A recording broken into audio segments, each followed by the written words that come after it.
बिस्मिल्लाहिर्रहमानिर्रहीम। अस्सलाम वालेकुम डियर स्टूडेंट्स। इससे पिछले लेक्चर में हमने नेफ्रॉन के हवाले से कुछ डिटेल्स को डिस्कस किया। यहाँ पे आपको नेफ्रॉन का स्ट्रक्चर भी नज़र आ रहा है। यहाँ से आपको वो सारे डिफरेंट पार्ट्स जो मैंने बताए वो सारे यहाँ पे आप देख सकते हैं।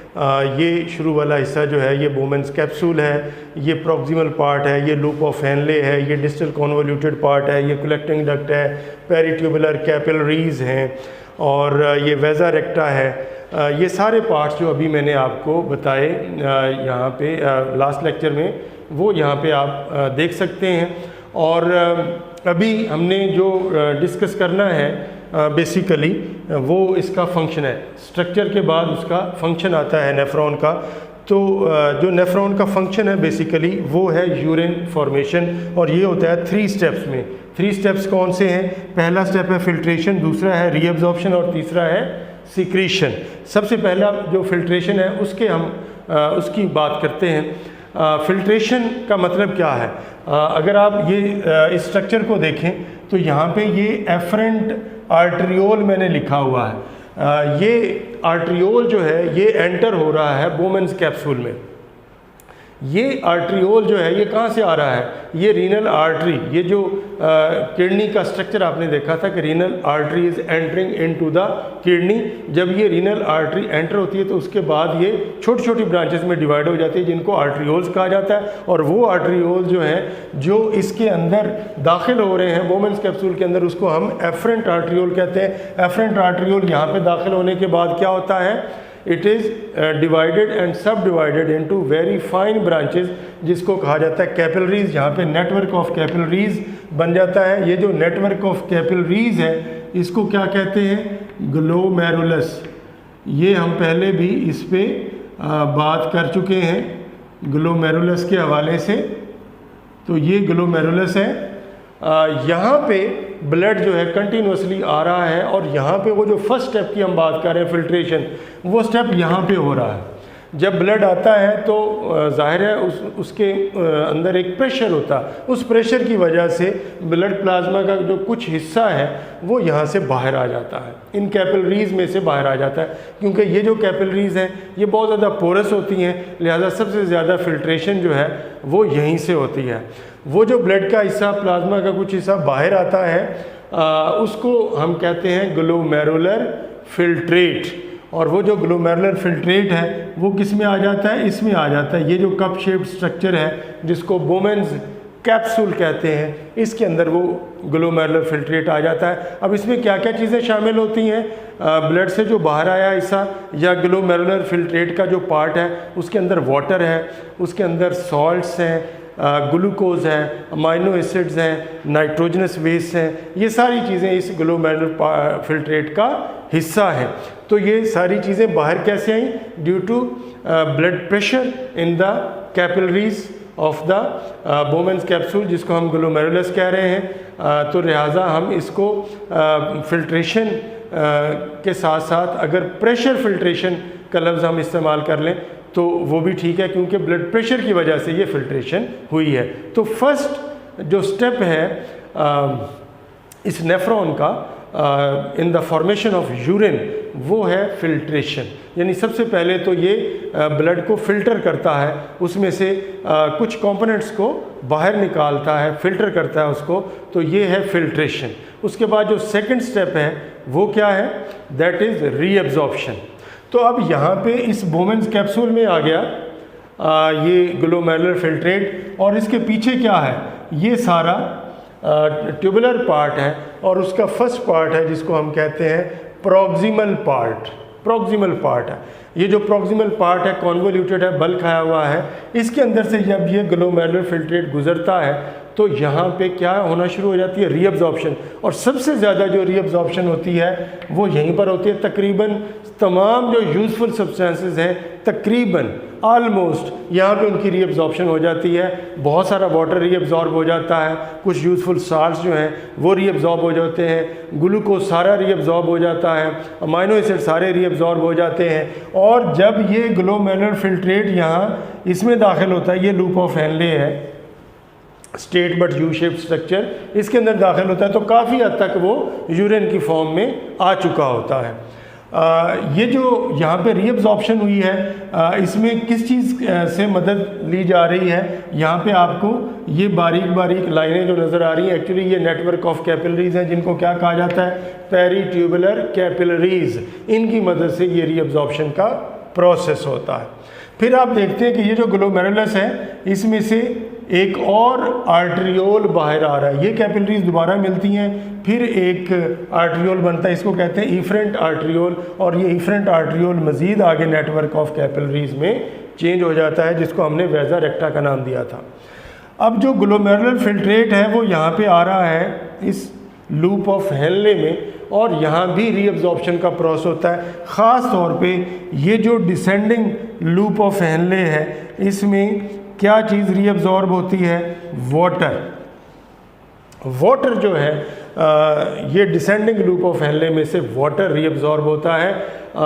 ये जो डिसेंडिंग लूप ऑफ हेनले है, it is only permeable for water, और ये वाटर जो है वो यहाँ से बाहर ये जो इंटरस्टिशियम ऑफ किडनी है यहाँ पे आता रहता है। फिर ये फिल्ट्रेट जो है ये ऊपर की तरफ जाता है और तकरीबन ये यूरिन की शक्ल इख्तियार कर लेता है, तो फिर आखिर में ये डिस्टल ट्यूब्यूल में जाता है, और यहाँ पे ये जो असेंडिंग लिम्ब है, यहाँ से सोडियम आयंस जो हैं वो उनकी एक्टिव अपटेक होती है, और फिर जो है यूरिन ये आगे कलेक्टिंग डक्ट में जाता है।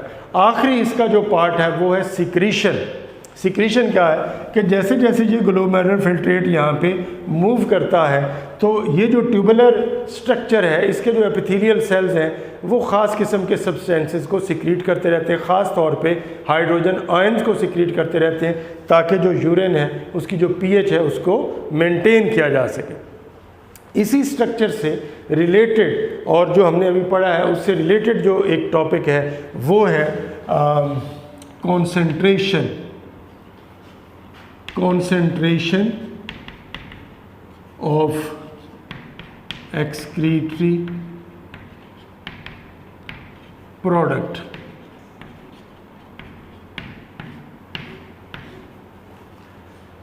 तो फॉर एग्ज़ाम्पल किसी वक्त अगर हमारी बॉडी में वाटर जो है उसकी मिकदार कम है, तो फिर क्या होता है, हमारी जो किडनीज़ हैं वो वाटर को ज़्यादा रीअब्जॉर्ब कर लेती हैं और कॉन्सेंट्रेटेड यूरिन प्रोड्यूस करती हैं।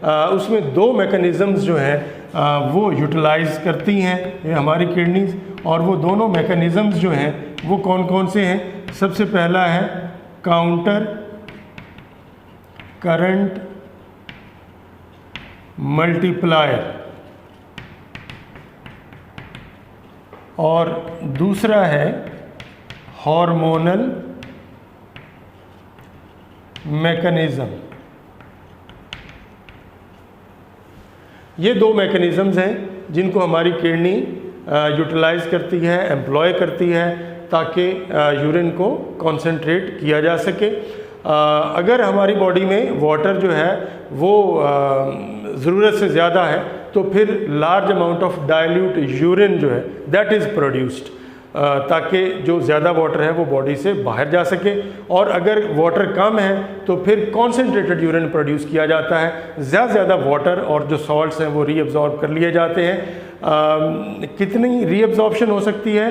जो ह्यूमन किडनी है 99.5% रीअब्जॉर्प्शन की सलाहियत रखता है। अब हम देखते हैं कि ये जो मैकेनिज़म्स हैं ये क्या है। सबसे पहला मैकेनिज़्म है counter current multiplier. Counter current multiplier को हम डिफ़ाइन कर सकते हैं। किस तरह से डिफ़ाइन कर सकते हैं? We can say that it is an active process taking place in the loops of Henle in the kidney, which is responsible for the production of concentrated urine in the collecting ducts of nephron. This is called counter current multiplier. तो ये counter current multiplier में हो क्या रहा है, ज़रा इस diagram को देखिएगा, इस पे ज़रा फोकस कीजिए। तो इसमें हो ये रहा है बच्चों कि ये क्या है, डिसेंडिंग लूप ऑफ हेनले, और ये क्या है, असेंडिंग लूप ऑफ हेनले। मैंने आपको बताया कि ये जो डिसेंडिंग लूप ऑफ हेनले है it is permeable for water. इसमें से वाटर यहाँ से बाहर आता है, वाटर यहाँ से बाहर क्यों आता है? यहाँ पे बच्चों ये जो इंटरस्टिशियम ऑफ किडनी है, ये जो किडनी का टिश्यू है, यहाँ पे यूरिया जो है इसकी बहुत सारी मिकदार यहाँ पर मौजूद होती है। लिहाजा ये वाला बाहर का जो पार्ट है ये क्या होता है? हाइपरटोनिक होता है। और ये जो ग्लोमेरुलर फिल्ट्रेट इसके अंदर आ रहा होता है डिसेंडिंग लूप ऑफ एले के अंदर, वो डाइल्यूट होता है, उसमें वाटर की मिकदार ज़्यादा होती है। लिहाजा वो वाटर यहाँ से रीअब्जॉर्ब होता है, बाहर की तरफ आता है, मूव करता है from hypotonic to hypertonic environment. फिर जब ये ग्लोमेरुलर फिल्ट्रेट यहाँ से ऊपर की तरफ आता है तो ये जो असेंडिंग लूप ऑफ हेनले है, it is not permeable for water, it is only permeable for sodium ions. ये सिर्फ सोडियम आयंस के हवाले से परमिएबल है। यहाँ से सोडियम आयंस जो हैं वो बाहर की तरफ आते हैं। तो ये जो दोनों प्रोसेसेस यहाँ पे हो रहे हैं, डिसेंडिंग लूप ऑफ हेनले और असेंडिंग लूप ऑफ हेनले में, इसकी वजह से क्या होता है कि जो यूरिन है जैसे जैसे वो नीचे की तरफ आता है और ऊपर की तरफ यहाँ से इस साइड पे आता है, तो वो क्या होता जाता है? कॉन्सेंट्रेटेड होता जाता है। ठीक है, यहाँ से वाटर काफ़ी मिकदार में रीअब्जॉर्ब हो जाता है, इस वजह से वो मज़ीद कॉन्सेंट्रेटेड हो जाता है। यहाँ से जो सोडियम आयंस निकलते हैं वो भी ये जो सराउंडिंग है यहाँ पे नेफ्रॉन की, उसको क्या करते रहते हैं? कॉन्सेंट्रेटेड करते रहते हैं। तो एक तो ये काउंटर करंट मल्टीप्लायर है, इसको फैसिलिटेट कर रहा है एक और मैकेनिज़्म, और वो क्या है? Hormonal mechanism. हार्मोनल मैकेनिज़्म में ज़ाहिर है हार्मोन्स हिस्सा ले रहे हैं। अगर आपको याद हो तो जब हमने ह्यूमन यूरिनरी सिस्टम को स्टार्ट किया था तो हमने देखा था कि किडनीज़ के ऊपर ग्लैंड्स मौजूद होते हैं जिनको एड्रीनल ग्लैंड्स कहते हैं, और एड्रीनल ग्लैंड का जो आउटर पार्ट है वो एड्रीनल कॉर्टेक्स होता है, और जो उसका इनर पार्ट है उसको एड्रीनल मेडुला कहते हैं। वो जो एड्रीनल कॉर्टेक्स है वो एक हार्मोन प्रोड्यूस करता है जिसको कहते हैं एल्डोस्टेरोन। और दूसरा जो हार्मोन है वो जो हमारा पिट्यूटरी ग्लैंड है उसकी जो पोस्टीरियर लोब है वहाँ से रिलीज़ होता है, उसको कहते हैं एंटी डाईयूरेटिक हार्मोन। उसको सिंपली हम ADH भी कह सकते हैं, या फिर उसको एक और नाम दिया जाता है वैसोप्रेसिन। अब ये दोनों हार्मोन जो हैं ये एक्चुअली काउंटर करंट मल्टीप्लायर को मज़ीद फैसिलिटेट कर रहे हैं। किस तरह से कर रहे हैं? मसलन ये जो एल्डोस्टेरोन है ये क्या करता है? यहाँ से सोडियम आयंस की अपटेक करता है। Active Uptake of sodium ions में ये एल्डोस्टेरोन हेल्प करता है ताकि यहाँ से सोडियम आयंस निकलते रहें। एक तो ये है कि इससे यहाँ पे जो इंटरस्टिशियम ऑफ किडनी है और नेफ्रॉन के गिर्द का जो माहौल है वो कॉन्सेंट्रेटेड हो जाता है। सेकेंडली, अगर ये सोडियम यहाँ से एक्टिवली बाहर ना निकाली जाए, यूरिन के साथ अगर ये सोडियम बाहर जाएगी तो इससे हमारी बॉडी को बहुत ज़्यादा लॉस हो सकता है सोडियम के हवाले से।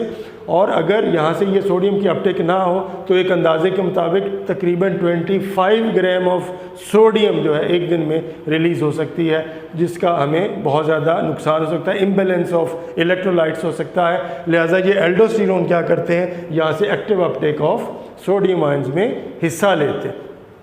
इसके अलावा ये जब ये यूरिन यहाँ पे आता है, कलेक्टिंग डक्ट में आता है, तो फिर ये जो हार्मोन है ADH या इसको वैसोप्रेसिन भी कहते हैं, एंटी डायूरेटिक हार्मोन, ये क्या करता है? इस कलेक्टिंग डक्ट में से जो रीअब्जॉर्प्शन ऑफ वाटर है उसमें हेल्प आउट करता है ताकि जो यूरिन है वो मज़ीद कॉन्सेंट्रेटेड हो सके। और इसके साथ साथ यहाँ पे एक बात मैं बताना चाहता हूँ आपको कि यहाँ से सिर्फ वाटर ही रीअब्जॉर्ब नहीं होता, वाटर के साथ साथ यूरिया जो है वो भी यहाँ से रिलीज़ होता है और रीअब्जॉर्ब होता है, जिसकी वजह से यहाँ पे जो माहौल है, जो एनवायरनमेंट है अराउंड द नेफ्रॉन, ये क्या रहता है? कॉन्सेंट्रेटेड रहता है। यहाँ पे अगर आपने देखा हो तो ये मैंने क्या लिखा है? यूरिया लिखा है। इसके प्रेजेंस की वजह से ये हाइपरटोनिक रहता है एनवायरनमेंट, और ये जो डिसेंडिंग लूप है इसमें से वाटर बाहर आता रहता है। तो बच्चों, this is how the excretory product which is urine that is concentrated. वो किस तरह से कॉन्सेंट्रेटेड होता है यहाँ हमने देख लिया। तो आज का ये लेक्चर हम यहीं पर ख़त्म करते हैं। Thank you very much. अल्लाह हाफ़िज़।